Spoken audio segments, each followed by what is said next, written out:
After years and years of delays, the New Mutants finally gets a release date.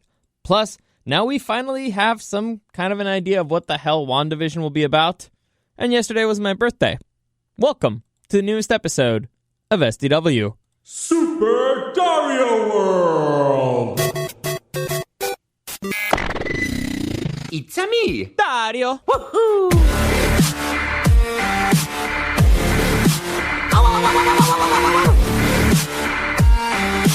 Let's go!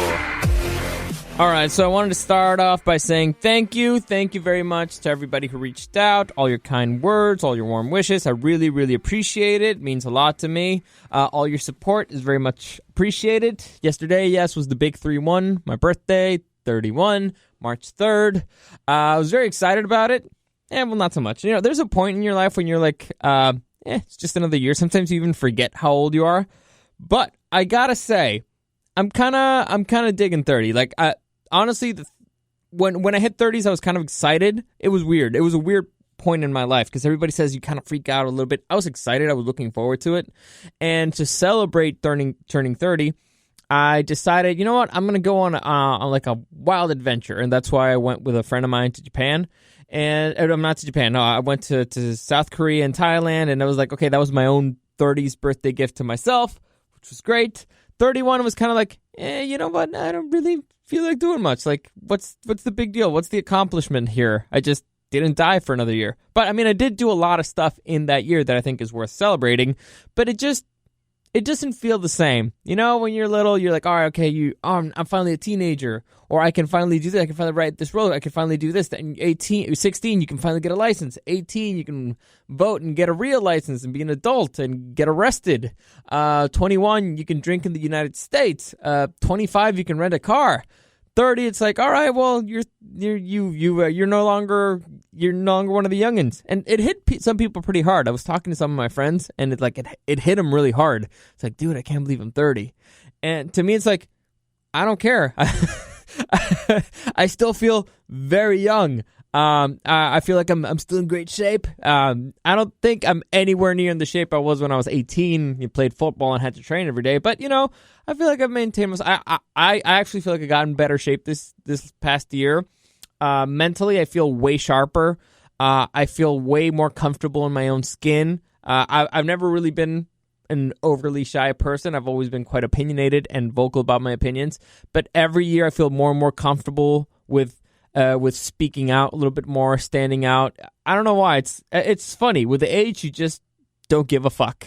You stop caring. I don't know if it's confidence because you've, what is it? Like, there's more, you have a stronger foundation, I guess, or you're more confident because you have more experience. You've learned a lot more stuff. I don't know what it is, but or maybe you just get dumber. It could be the opposite. I might be thinking I'm getting smarter, but I might actually just be getting dumber and be like, hey, you know what the fuck? I think I'm right because I think I'm right. Who knows? Point is, I actually enjoyed it. Had a good time. Yeah, last year was pretty good for me. I started this podcast, which is going pretty well. It hasn't been a year yet. I believe we'll reach a year in April, and we'll see. But I really haven't really checked this out yet because a part of me doesn't want to check it because if it's not real, it'll hurt my feelings. But supposedly the show's ranked. The numbers are good so far. The trick to it, I'll get into it in a bit because it's something that I learned this year. But I did the podcast. I finally got my reptilian pets, which are doing quite well, by the way. The snake is perfect, by the way. I got myself a ball python and which is something that I've always wanted my entire life. I always wanted to have a pet snake, but my family was too afraid of it until this year. I said, you know what? Fuck it. Because that's one of those things you do when you're 30. You're like, you know what? Fuck it. Let's see what happens. Let's take some risks. What's the worst that could happen? And a Now Monitor. Now, the Now Monitor has been a gigantic pain in the butt. It's been a huge time commitment. I spend 3 hours a day between cleaning his cage, feeding it, hanging out with it so it gets used to me a little bit, and then just, hang out in the area. I usually work out in my garage. He's in my garage. But it's like 3 hours of interaction a day, and I'm like, man, that's a lot of work. But yesterday I was listening to my cousins and my brother and sister-in-law talking about raising kids. Turns out now monitor is not a lot of work. Not at all. 3 hours, and then it leaves you alone for the rest of the day, and it's voluntary. The other one, you take your eyes off it for a second, and it might die. So, let's just say perspective is an interesting thing. You know, putting things into perspective, it's kind of interesting. It's an important thing. Maybe that's what you get with age. You get more and more perspective. I don't know. Who cares? The point is, thank you very much. It was a nice day. I went down to Mexico. It was pretty chill. I worked here at the radio station yesterday. Basically, did paperwork the whole morning because I gotta get my taxes ready, and I had a few questions for my accountant. By the way, I had a lot of people ask me this, dude. Why do you? Well, I don't mean people who listen to the podcast because I don't think I've ever mentioned this before. But whenever I do my taxes, even when I was broke, I've always gotten an accountant. And a lot of people tell me, like, dude, why didn't you figure it out? You've taken accounting classes, because for film, you need to know a little bit about accounting.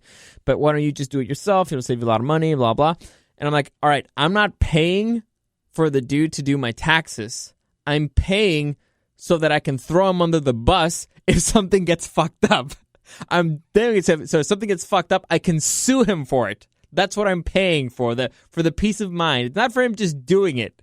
It's for, and also because, experts in their field, they're very important. And also sometimes they get you savings that you never even know were savings, and deductibles and stuff like that. It's very important. Again, they specialized in that area for a reason.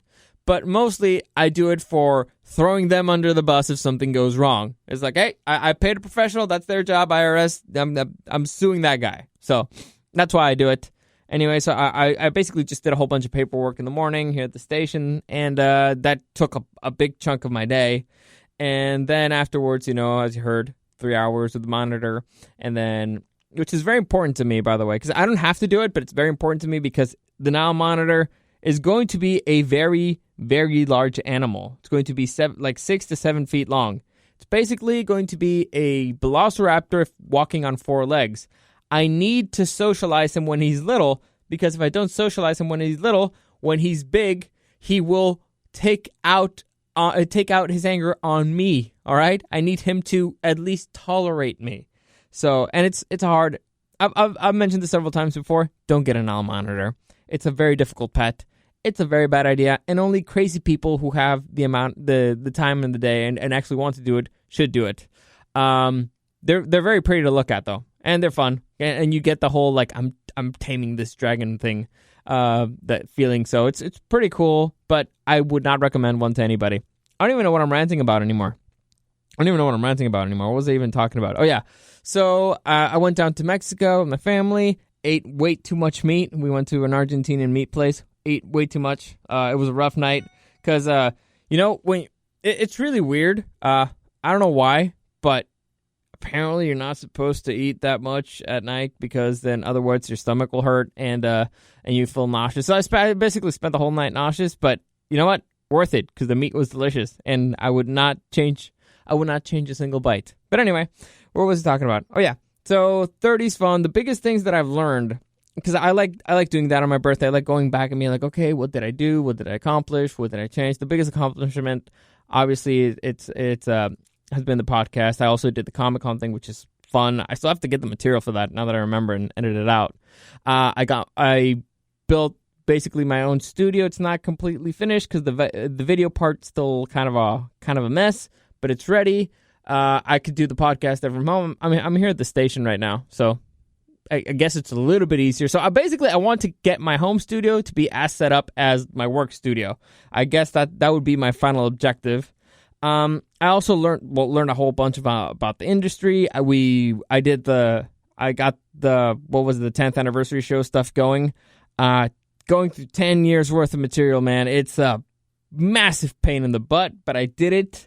I did the Dario the Bachelor thing, so things have been going good. Career-wise, it's been going really good. I'm happy about that. But what are the biggest things that I learned? The biggest thing that I've learned is something that kind of contradicts one of my core beliefs in life or in professional life or whatever.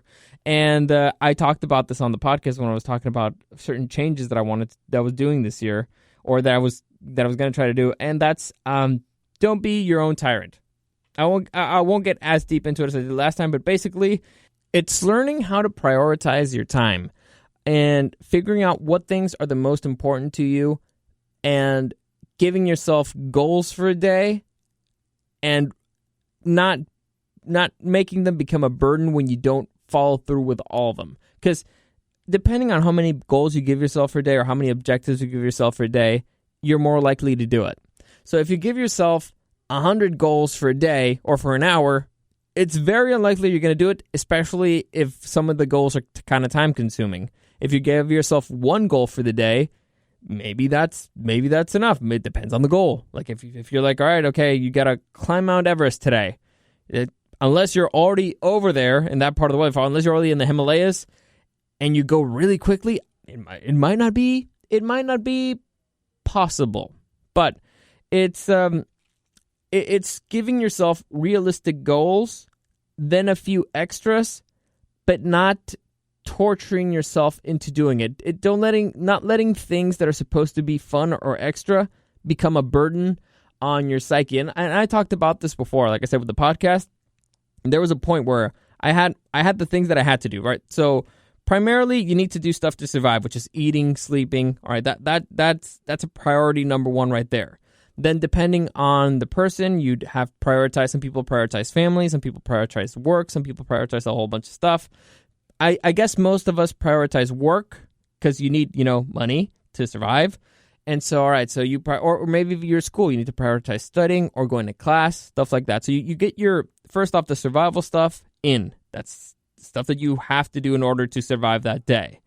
Then you put in the main ones, which are, let's say, work, studying, family, whatever you want to do there. Then you add the other extra responsibilities, which, for example, if you have, let's say, pets, or if you have somebody that depends on you to do something, stuff like that. Like my case, I've just mentioned it's pets. That's like my big responsibility because there's something that is dependent on me to live, but it's not a human being. So so if you have kids, that should be priority number 2, I guess. After your survival, it should be keeping the kid alive. Some people will switch that out. I guess it's okay in that scenario, but I don't know. It depends. I've never had an actual human being that I've had to take care of. So I don't know. Once I'm there, I'll switch it out. But I'm talking about like pets. So it's keeping yourself alive. Then I'm guessing keeping other living beings alive. They're your responsibility. And by the way, responsibilities are one of the big things that I learned this year. At least I needed a responsibility in my life. I needed something. It's funny. I remember a psychology professor gave us we were talking about a whole bunch of stuff about, when you get older and stuff like that. And he said that there's an interesting study that shows that, there's direct evidence that shows that people with pets tend to live longer. And it keeps your brain sharper. And we're like, okay, well, why is that? He's like, all right, because you're like, all right, I can't die. Basically, your mentality is, as you get older, it's like, all right, well, I can't die today because if I die, who's gonna feed the dog? And so there's something about having a responsibility that keeps you going. And to me, what I've learned, it doesn't just keep you alive. It makes your life worth living. Having that little bit of responsibility, seeing something grow. Again, it might be just an age thing, but as I've grown, I've learned to appreciate growing things instead of just destroying, because destroying's fun. Give me a sledgehammer, I'll destroy anything in my path, and I'll laugh the whole time. Afterwards, you're like, oh man, I just destroyed this whole bunch of stuff. I should build something in its place. So you learn to appreciate growing stuff more, building stuff more. Like I said, to me, the now monitor thing, the relationship, I'm trying to look at the end goal, and to me, it's like imagine walking around with like my own little tiny dinosaur that at least tolerates me, and that I managed to tame it. I managed to grab this super wild animal that's massively aggressive, but I managed to socialize it and tame it. I'm beating nature, and to me, it's something that I think it would be like a worthy accomplishment. So you start craving those things.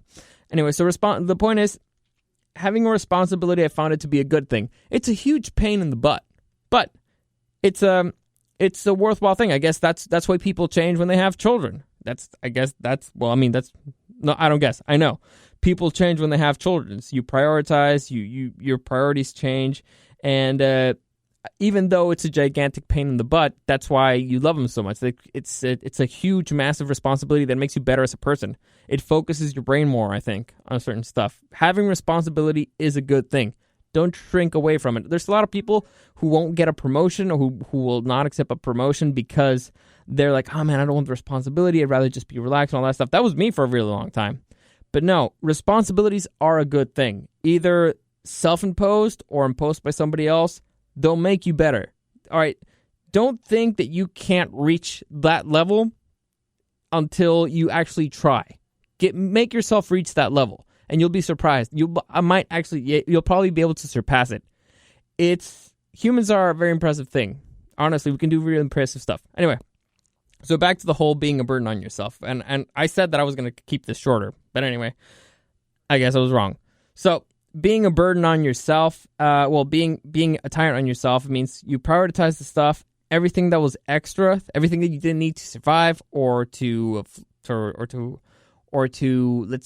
get your primary needs out of the way. It's something that should enhance your life, right? For example, some people are like, I like playing video games. All right, that de-stresses me. That makes me feel better. That'll make me have a good time. Some people like going out and drinking and partying with friends. Some people like just going out and having a coffee with friends. Those are things that will enhance your life, but at the moment when, unfortunately, we're bound by time, all right? I know that some people like to argue that time doesn't exist, but to us, time exists. Time's a very interesting thing. I might do a podcast on time one day, but we live human beings perceive time, or we live 60 seconds a minute, right? We can't change it. Or at least we don't know how to change that yet. And so we have a limited amount of seconds, a limited amount of minutes, a limited amount of time in a day to do stuff. If you feel like you're running out of that time, it's okay to let go of a few of those extra things that might enhance your life. For me, like it was the podcast, because it's good for me professionally. It's good for me. And it's a de-stressor. It's a fun thing for me. It's a place where I can just vomit a whole bunch of stuff, a lot of ideas. A lot of this stuff, like this podcast, has always been off the cuff. I get a few stories here and there. I kind of plan it out a little bit, but it's mostly off the cuff. And I kind of just see what I think about stuff and how I feel about stuff as I'm progressing through it. Honestly, if I could, I would like to, have a little bit, like if I had like a few hours of prep time for it, have it a little bit more organized, think, all right, okay, this is what I want to say, this, plan it out a little bit more, would be better. I'm working towards that, but right now I'm working with the time I got. So I kind of just vomit stuff out there for your enjoyment, hopefully. So you need to prioritize all those things, and it's supposed to be something that enhances my life, right? Like video games are supposed to be something that enhances it. If when I'm planning out my day, I plan, right, I have, and because this is the way I did it for a long time, right? Okay, I gotta read for an hour. I gotta hang out with my monitor and work out for like 3 hours, because I do those at the same time, because otherwise I feel like I'm just wasting time while I feed them, and I'm just sitting there in my garage not doing anything. I feel like I'm wasting time. I need to do the podcast. I need to play some video games because I'm trying to get on the streaming thing. I need to do this and this, and I didn't have to. It's like I felt like I needed to read at least that hour a night, because otherwise I'm like my brain, and I need to keep it sharp and stuff. I need to like keep up on my games, because I haven't really played games in a while. I need to do the podcast, because if I don't do it, consistency is the most important thing. And it becomes a source of stress more than anything else. Instead of being a source of enjoyment, it becomes a source of stress, which is not what it was supposed to be. And I'm sure that everybody's got their own thing like that. And so it's okay to let go of a goal, of an objective for a day. It's okay. It's not the end of the world. If you're sick, don't force yourself. If you don't have enough time, don't force yourself. If something else comes up, it's okay to let go some of those things that are in the bottom tier. And for you, it might be, I don't know, meeting up with a friend who you don't really like that much, but it's like, oh man, I promised that we were hanging out, blah, blah, but and I don't want to cancel, but it's like, you know what? I guess we all have that friend that's like, why am I friends with this person? Honestly, we had something in common a few years ago, but now it's like, why do I even hang out? We don't have anything in common anymore, and it's only going to be a drag, and I know the next day I'm going to regret it because I didn't sleep enough or I didn't do that stuff.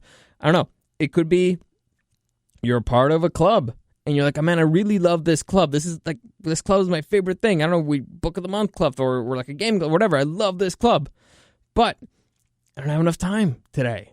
I don't want to say be a quitter. I don't. That's a very important thing. I'm not saying be a quitter. Point is, don't torture yourself. Don't let things that are supposed to be fun become a burden on your psyche, on your health, because it happens. It happened to me.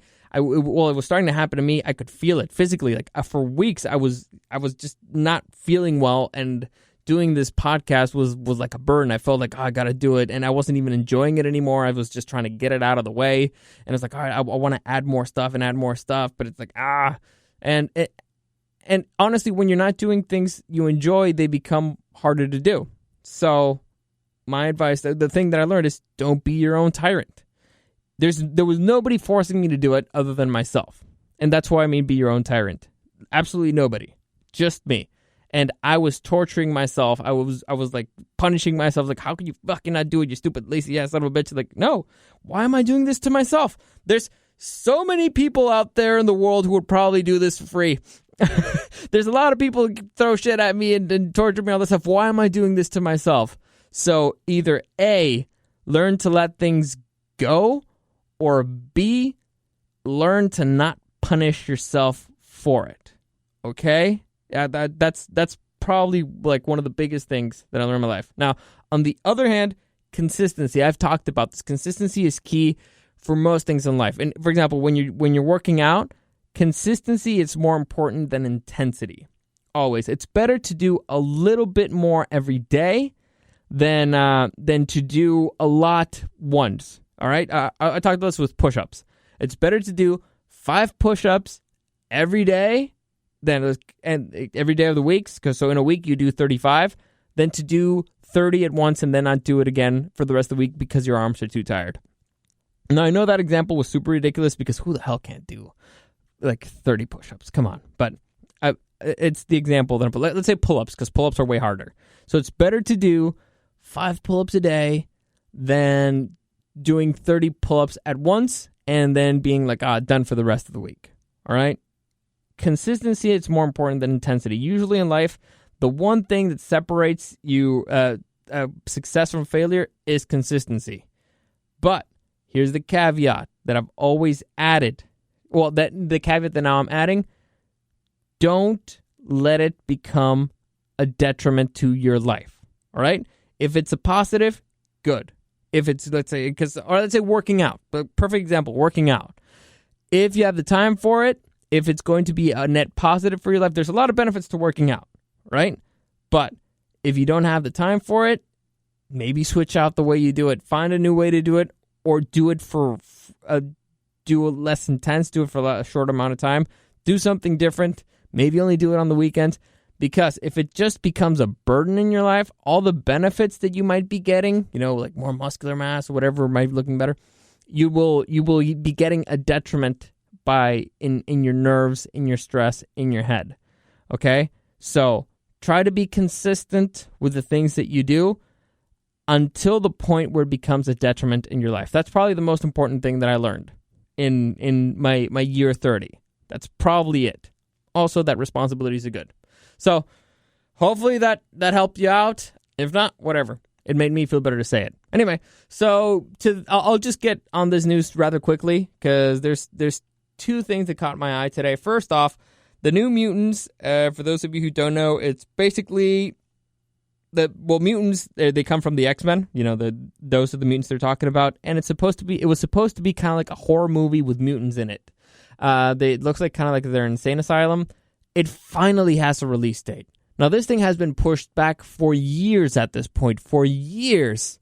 And the official date now is April 3rd, which is less than a month away, which to me continues to be a terrible sign for this movie. I believe I talked about it on the most anticipated movies of this year. I thought this movie's going to suck because you don't delay good movies usually unless if they're finished. I need to put that caveat there. If they're finished, you don't delay them. If they're not finished or you need to do reshoots or anything, then you might delay them a little bit. But good movies that are finished, find a release date, and usually it gives the audience enough time to build up some momentum for it, for people to be excited for it. Here, less than a month away, and after seeing the new teaser trailer, they completely changed the vibe. Let's just say I'm not confident, but I will see it just because I wanna see how much of a shit show it's gonna be. Because again, for years I've been waiting for this stupid movie to come out. Years. It's finally got a release date, so we'll finally be able to be free of this. Also, it sounded kind of interesting. Superhero movie, horror movie. Could be cool. But I'm not that hopeful. Also, the other news that I talked about, Disney Plus announced that WandaVision has officially wrapped production, and it kind of has to. It doesn't have a release date, but they said that it will air on December of this year. For those of you who don't know, WandaVision is going to be the TV show about the MCU character Scarlet Witch, played by Elizabeth Olsen, and Vision, played by Paul Bettany. I believe that's his name. I think so. Anyway, I think it's that guy. So, for the longest time, I really had no idea what the show was going to be about. I just know it was going to be about, again, Scarlet Witch and the Vision. But here is kind of a description of what the show is going to be. Set in the 1950s, WandaVision will follow the story of Elizabeth Olsen and Paul Bettany superhero characters, Scarlet Witch and Vision. The series blends the style of classic sitcoms with the Marvel Cinematic Universe, in which Wanda Maximoff and Vision, two superpowered beings living their ideal suburban lives, begin to suspect that everything is not as it seems. It's also been confirmed through previous release set photos that the series will feature the Sentient World Observation Response Department, better known as SWORD. By the way, that's a subdivision of S.H.I.E.L.D. It's kind of like a task force of S.H.I.E.L.D., I guess. However, it is unclear how prominent SWORD and members of SWORD will be, blah, blah, blah. And I don't think that's relevant. Point is, we kind of have it there. It's going to be Wanda and Paul Bettany in the 50s. First off, if you remember correctly, Vision died at the end of Infinity Wars, and he did not come back. Like, he was dead. Like, he was dead. Killed. Clean. And so, how he manages to come back, why they're in the 50s, I'm guessing is going to be an important part of this. I already mentioned this. I hope that it was going to be kind of like a House of M type of deal. But for those of you who don't know, House of M is a storyline in which Scarlet Witch basically alters reality because she's going crazy after she's having so much loss. She's always been kind of crazy, but she goes extra crazy, and she basically says, no more mutants. And so all mutants lose their powers because that's how powerful she is. Anyway, she's an Omega. That's why she's awesome. Anyway, but at the end of Endgame, we didn't really see her be that distraught. You'd think that would have planted the seeds of Wanda going a little bit crazy, right? Just a little bit crazy. She seemed angry. Like, she seemed really, really angry at Thanos, but on the verge of insanity? I don't think so. Do I like this? Off the top of my head, sure. Who doesn't like a good sitcom with a twist? How it's going to work out, I don't know, but at least now we know. Now, I'll wait for the trailer. What I saw from the set, it looks good. Disney Plus has done fine stuff so far. So, the MCU, at least phase 1 of the MCU, well, the Thanos saga, the Infinity Saga was great so far. We'll see how they pick up things for the next saga. But so far, I don't know. Maybe Black Widow will explain some stuff there. But for the moment, I'm kind of hopeful because I love Scarlet Witch. There's so much potential there. They have to introduce the X-Men somehow. On the other hand, not a big Vision guy. Kind of hate him, so do they balance out? Is my love for Scarlet Witch stronger than my dislike for Vision? Yeah, sure. Why not? As always, you can find me at Dario the Show on Instagram. Any comments, questions, suggestions right there, or at Super Dario World. Also follow my Facebook page, Super Dario World. Thank you for listening, and I'll see you again next time.